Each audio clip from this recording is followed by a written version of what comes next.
Bien-aimés dans le Seigneur, je me tiens devant vous comme j'avais fait un vœu à mon Dieu, de témoigner, de me mettre devant son assemblée pour témoigner. Amen. Amen. Le mardi, j'étais en train de faire de montage et j'ai utilisé le tournevis parce qu'il y en avait besoin.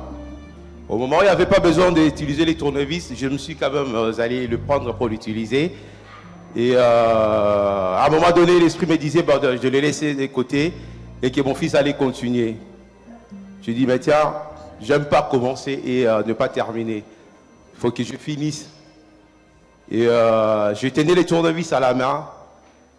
Et le tournevis, il lui passait des travers pour finir sa course sur ma paume de main. Et je vis ma main directement enflée, comme si on mettait de l'air dans un ballon. Et ça m'a fait trop mal. Et je suis allé à un hôpital, rester jusqu'à 3 heures du matin, passer juste une radio plutôt, et après, on m'envoie à un autre hôpital qui traite le problème de main. C'était à Aubervilliers. J'arrive là-bas, au moment de passer au bloc, et le médecin anesthésiste lui fait endormir le nerf. Et tout ça s'est bien passé. Le produit qu'il m'avait injecté, je commençais à ressentir le goût qui arrivait, un goût bizarre dans la bouche. Et les bourdonnements aussi à l'oreille. Il me demandait qu'est-ce que je ressentais. Je lui ai dit, je ressens un goût bizarre et il y a le bourdonnement à l'oreille gauche. Il me dit, normalement, tu ne devrais pas ressentir ça. Il a rajouté une deuxième dose, il a rajouté une troisième dose. Et bien là, la peur a commencé à entrer. La peur a commencé à prendre sa place. Et je me suis posé la question, mais qu'est-ce qui m'a poussé à aller prendre ce truc? Pourquoi je n'avais pas laissé? Ah ben, une question imposée est passée dans ma tête. Je me dis, tiens, donnez-moi mon téléphone, je vais appeler mon pasteur. Vous allez voir, lorsqu'on va prier, tout va entrer dans l'ordre et ça va très bien se passer. On me dit, ah non, on ne peut pas prendre de téléphone ici. Il est dans votre casier. Je dis, mais oui, mais c'est mon casier, je vous donne le droit d'aller quand même le prendre. Il me dit, non, ok. Mais je me suis mis quand même à prier, je priais. Après, je vois une infirmière qui arrive, qui me dit, vous voulez appeler votre pasteur? Je dis, oui. Est-ce que vous avez son numéro? Je dis, non, je n'ai pas son numéro. À tête. Il dit, ah mince, bon. Est-ce que vous voudrez qu'on prie? Je dis, oui. Elle me dit, oh non, je suis chrétienne. Et après, comment est-ce que vous voulez qu'on prie? Je commence à donner des points de prière. À la première, je dis, bon, ben, écoutez, Sang de Jésus, rentre à moi et répare toute situation qui voudrait compliquer cette opération. Amen.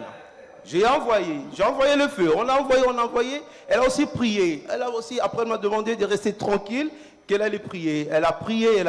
Après, elle m'a demandé encore par la suite de continuer à prier. Et à la fin, on a fini. Elle me dit, crois aux prières qu'on a fait, le Seigneur va agir. Elle est partie. Et je suis resté. Et le produit, en fait, en question, la tension, au départ, elle était bonne. Le produit qu'on a injecté, elle a perturbé la tension. Donc, du coup, je ne pouvais pas passer au bloc avec la tension qui n'était pas stable. Et c'était juste une petite opération, bien aimé, hein, parce que j'en ai déjà eu. Je dis, mais tiens, mais c'est quand même bizarre. Et après, elle vient me chercher, on me ramène au bloc. Elle me dit, tu sais, mon frère, les serviteurs de l'Éternel n'ont pas en crainte. Enlève la peur, tu vas voir que tout va bien se passer. Par la grâce de Dieu, ça s'est très bien se passer. L'opération s'est passée très bien. C'était juste 10 à 15 minutes comme ça. Il n'y avait pas de pub parce que comme c'était encore très récent. Et moi, je lui dis, je suis de la montagne de faits et de miracles. Il me dit, ah d'accord, ok, c'est pour ça que j'ai entendu trop de faits. Je dis, ah oui, on ne laisse pas les camps de l'ennemi tranquilles, on le bombarde. Amen. Oui, on le bombarde. Et voilà la raison pour laquelle je me tiens devant vous pour glorifier le nom de l'Éternel. Parce que c'était une petite opération. Et vers la fin de l'année, l'ennemi s'élève. Et l'ennemi s'élève et il allait compliquer pour que je puisse y rester. Mais c'était un menteur. Amen. C'était un menteur. Le diable est le menteur. Je fais ce que j'avais promis à l'Éternel. Amen. You have come